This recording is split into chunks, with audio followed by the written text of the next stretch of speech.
Oke, baik. Selamat sore teman-teman. Pada kesempatan ini kami dari kelompok 2 akan mempresentasikan hasil observasi kami mengenai laboratorium di SMPK Yapentom 1. Kepada teman yang membawa materi, saya persilahkan.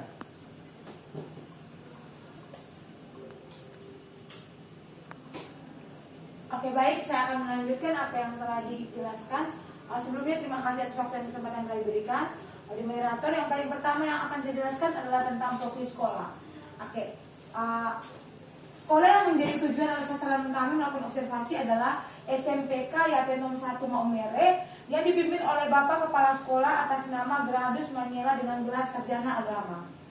Nah, dan sekarang SMPK Yapentom 1 mereka tidak memiliki pengelola laboratorium karena yang mengelola laboratorium telah meninggal dunia pada akhir bulan di tahun yang lalu. Jadi beliau meninggal pada bulan September tahun 2022 yang lalu. Sehingga sekarang yang membantu mengelola laboratorium adalah guru mapel pelajaran IPA yang bernama Modesta Ose, Sarjana Sains Biologi Murni. Sehingga pada saat kami turun ke lapangan, yang menemani kami untuk menangani dan menyelidiki kasus-kasus apa yang terjadi pada laboratorium kepemilikan SMPK Yapentom 1 adalah Ibu atas nama Modesta Ose. Baik, yang berikut mengenai lembar observasi. Teman-teman bisa perhatikan di sini ada 22 jenis yang akan kami kaji di laboratorium pada sekolah tersebut. Dari 22 jenis ini nih berupa pernyataan di mana kami akan mendeskripsikan dan membuat keterangan dari hasil yang sudah kami kaji. Yang berikut ada hasil dari observasi laboratorium yang sudah kami kaji. Teman-teman bisa perhatikan dan nanti akan kita baca secara bersama.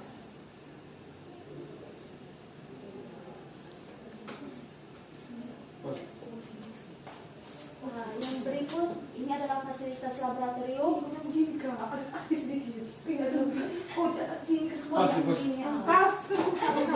Baik, berikut ini adalah desain laboratorium dan instalasi listrik pada SMPK Yapentom 1. Di sini teman-teman juga bisa lihat desain laboratorium ini, meja, kursi, tata rapi. Laboratorium di SMPK Yapentom 1 terlihat begitu menarik, dan kita sebagai pendidik maupun pengguna yang akan menggunakan laboratorium ini merasa nyaman karena dilihat dari dia punya desainnya itu sangat diatur dengan sedemikian sehingga dan begitu sangat rapi, sehingga kita dari luar kita mau masuk kita rasa kayak ini laboratorium ini layak sekali untuk digunakan. Dan instalasi listriknya juga bisa digunakan dengan baik. Teman-teman bisa lihat. Ini teman-teman bisa perhatikan bersama, ada ruangan, ada meja untuk gurunya, kemudian ini ada meja dan kursi yang disusun begitu rapi, kemudian ada alat-alat, ada alat fisika, alat-alat kimia, alat-alat biologi, struktur organisasi, dan rak. Rak kosong ini digunakan untuk mengisi hasil uji yang dimiliki oleh peserta didik berupa lembaran materi apa yang mereka kaji atau alat apa yang mereka uji, kemudian hasil dari yang mereka kaji ditaruh di sini biar setiap siswanya itu berbeda, tidak buru. Kita perhatikan alat-alat permanen yang terdapat pada lab. Di sini alat permanen ini terdapat pada mata pelajaran biologi dan fisika. Untuk mata pelajaran fisika ini alat-alatnya disusun berdasarkan materinya. Ini kit ini disusun berdasarkan kit. Untuk elektromagnetik disusun dalam satu tempat, tapi dalam tata penyusunannya itu masih kurang rapi. Kalau gambar yang di sebelah sini ini adalah alat-alat untuk peraturan biologi punya yang berupa torso atau organ manusia yang lain. Ya. Baik, ada alat-alat tidak permanen atau alat-alat yang mudah rusak. Nah, di sini ada tabel periodik unsur sama poster hukum Mendel.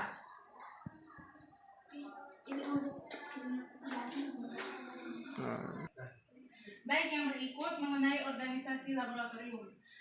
Jadi gambar yang kami tampilkan ini adalah struktur organisasi yang lama. Tapi untuk saat ini ada kendala yang kami temukan dalam organisasi laboratorium ini, di mana tidak adanya kepala atau pengelola laboratorium.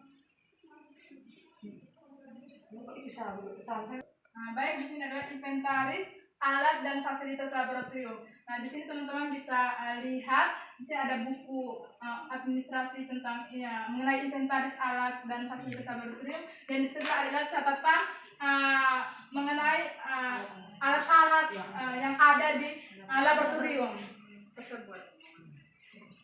Oke, baik. Berikut mengenai administrasi penggunaan laboratorium dan alat-alat laboratorium. Di sini ada sebuah buku. Buku ini dari tahun 2016, 2017 sampai dengan sekarang, di mana buku ini merupakan administrasi yang mendata siapa saja pengguna laboratorium dan mereka menggunakan alat-alat apa saja dalam proses laboratorium.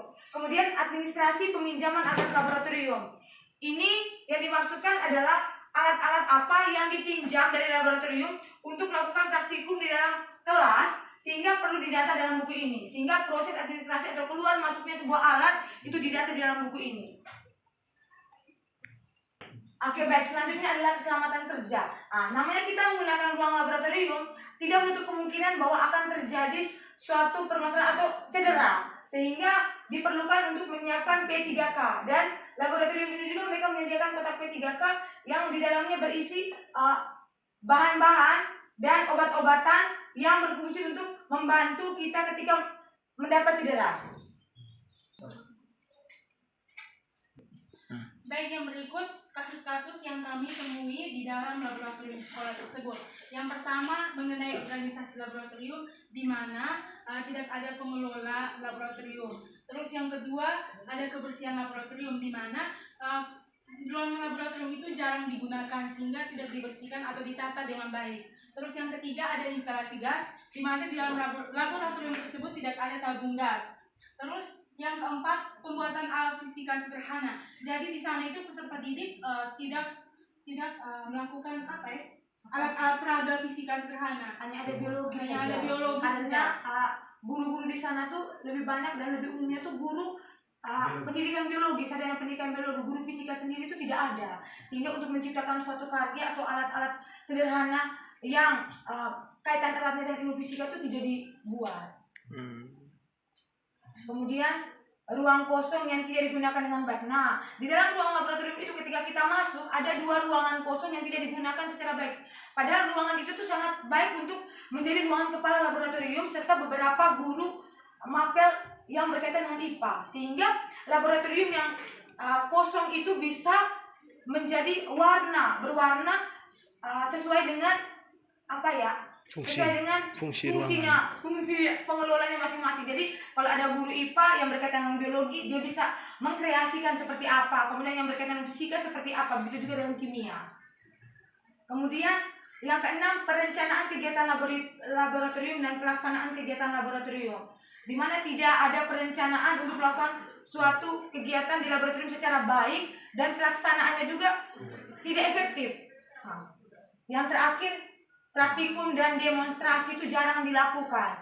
Guru-guru lebih banyak mengajar di dalam kelas, memberikan teori dengan metode ceramah, kemudian memberikan tugas-tugas dan menyuruh peserta didik mencari tahu sendiri tanpa melakukan praktikum untuk lebih menggali dan men-sharekan apa saja yang bisa kita ketahui tentang ilmu-ilmu alam yang ada di sekitar kita.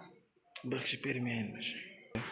Baik, berdasarkan kasus-kasus yang kami temui di laboratorium sekolah SMP Kaya Pentom 1, ada 7 kasus ini sudah kami langsung diskusikan bersama dengan Bapak Kepala Sekolah secara langsung untuk memberitahukan kasus-kasus yang kami temukan ini. Sehingga untuk menindaklanjuti atau untuk menyelesaikan kasus ini, sekolah akan memperhatikan lebih lanjut mengenai yang pertama, akan secepat mungkin mengisi pengelola kekosongan, yaitu pengelola laboratorium. Kemudian dengan beberapa alat-alat dan bahan-bahan yang tidak ada akan dilengkapi dan akan membuat agar laboratorium itu bisa digunakan seefektif mungkin ke depannya. Dan Bapak Kepala Sekolah sangat mengucapkan terima kasih kepada kami sebagai mahasiswa Prodi Pendidikan Fisika semester 6 Universitas Nusa Tenggara Maumere yang sudah mau datang dan mengkaji serta membantu sekolah untuk mengetahui berbagai macam kendala maupun kasus yang terjadi di laboratorium yang jarang digunakan ini. Inilah kami bersama dengan Ibu Modesta Ose dan Bapak Geratus Manila sebagai Kepala SMP Pentom 1 dan sebagai pembantu sekaligus guru mata pelajaran IPA di SMP Kaya Pentong 1. Sekian dari presentasi dari kami. Kami berlima, waktu dan kesempatan kami ucapkan terima kasih. Selamat siang, Selamat sore. sore.